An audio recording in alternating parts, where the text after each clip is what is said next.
I always thought I knew everything about my parents. They were high school sweethearts, married young, still together after 30 years. Their wedding photos sat on every shelf growing up. Smiling faces. The perfect couple. But there was one thing I had never seen, their wedding video. It wasn't until last month, when I helped clean out my grandfather's attic after he passed, that I found it. A dusty old VHS tape. The label read, Wedding Day, June 1993. I took it home, more curious than anything. I barely even owned a VHS player, but thankfully there was one buried in a closet. That night, I pressed play. It started like any typical home video. A shaky camcorder view of the church. Guests laughing. My mom in her white dress, radiant and happy. My dad, nervous but smiling. But then, I noticed him. In the background, near the church doors, stood a tall man in a black suit. At first, I thought nothing of it. Just another guest, maybe a family member I didn't know. But he was there again. In the next shot, a different location, outside in the park, there he was, standing near the trees. Motionless. Expressionless. Unblinking. The footage continued. Reception, dancing, speeches, and always, somewhere in the frame, that man in the black suit. Sometimes half hidden in a doorway. Other times, standing by a window. Never interacting. Never moving. My skin crawled. It wasn't just that he was present. It was impossible. The angles. The locations. The video would cut between completely different scenes, and yet, he was always there. Always watching.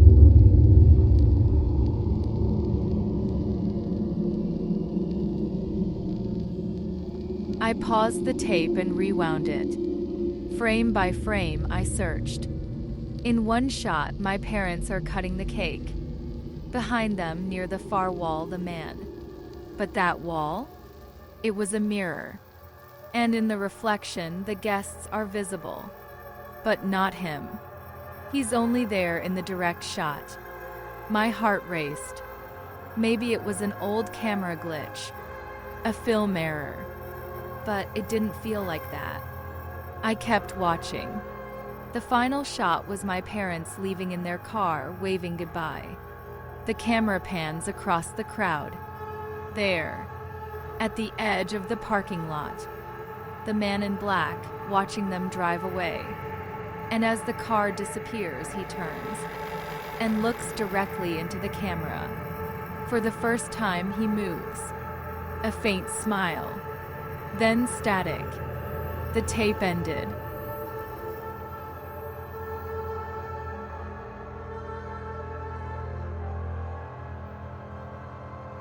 I couldn't sleep that night. The man's image burned into my brain. The next morning, I called my mom.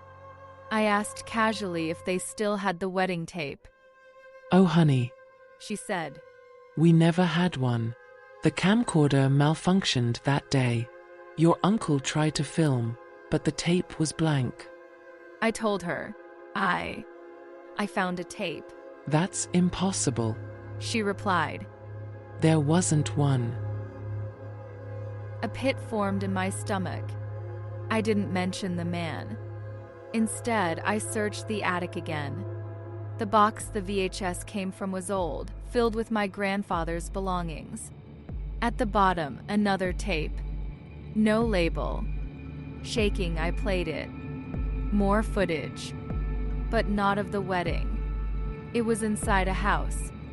My grandparents' house. Shaky, handheld shots.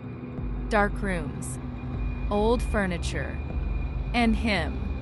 The man in black. Standing at the end of the hallway. No one else visible. But I heard my grandfather's voice.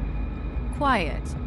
Afraid. "You can't be here," he whispered off camera. The man didn't move. The screen glitched. Static. Then darkness.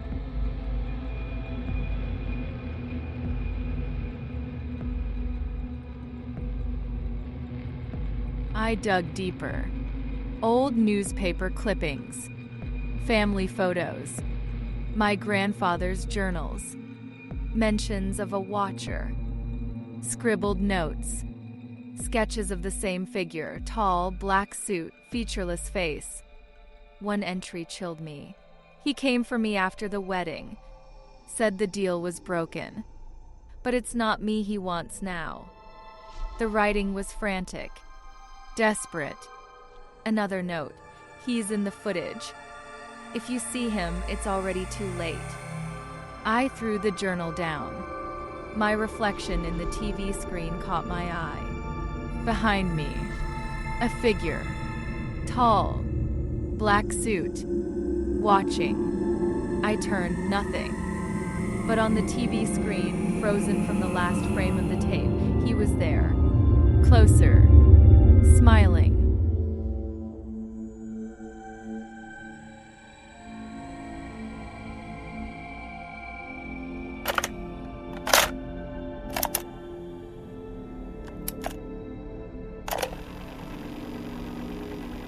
It's been weeks. The man appears everywhere now. Reflections, shadows, dreams. I can't escape him. My mom says I look pale, tired. She doesn't see him. No one does. Only me. I destroyed the tapes, burned the journal, but it didn't help. Last night, I woke up to static from the TV. The screen flickered. Footage of my own apartment. Me asleep. And in the corner near the door, the man. Watching. Waiting. And now, as I record this, I see him again. Right in front of me.